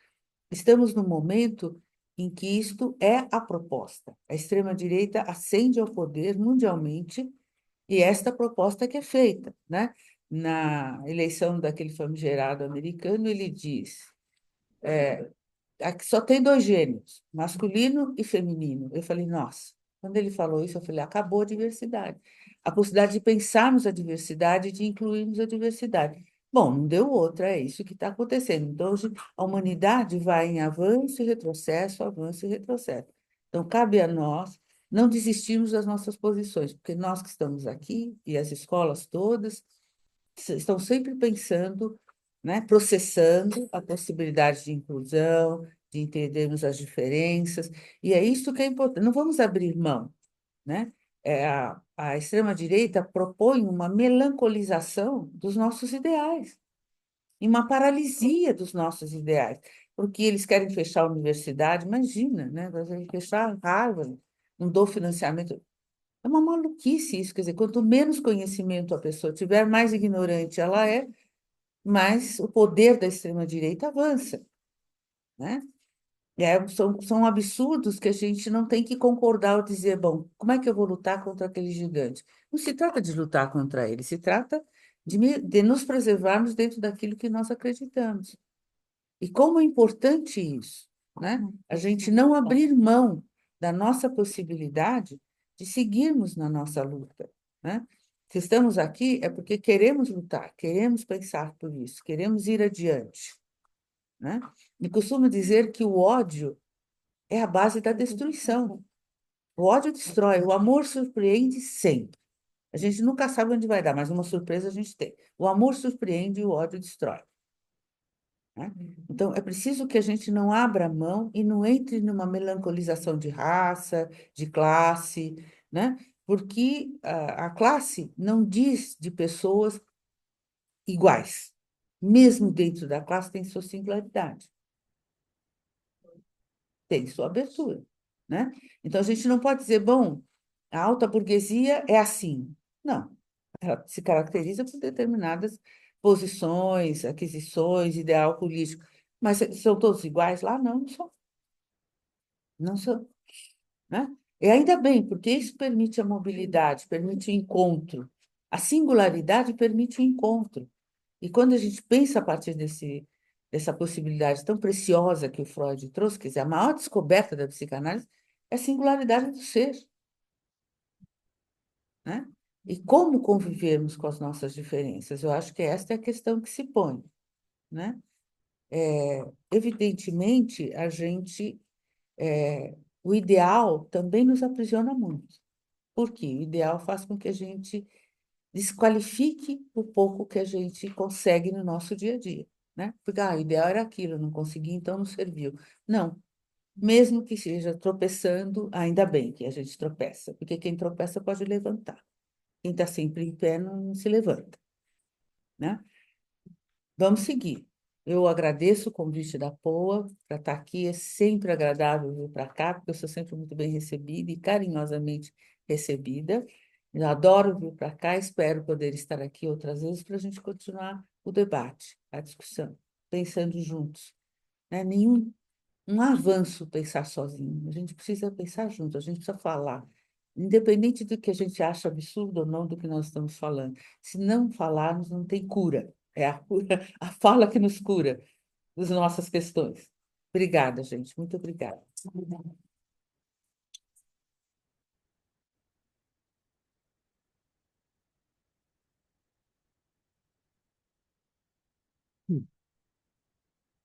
Iseldinha, muito obrigado mais uma vez. Te agradecemos em nome da POA, do Instituto APOA, de todas as pessoas presentes aqui na tela também. E sim, vamos seguir conversando em outras oportunidades. Gente, muito obrigado.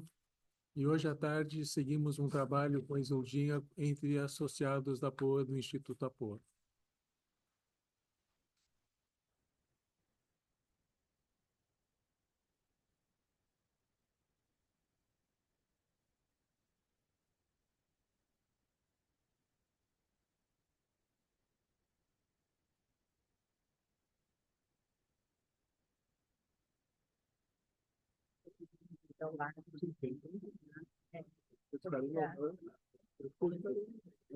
Pode ser de cada um.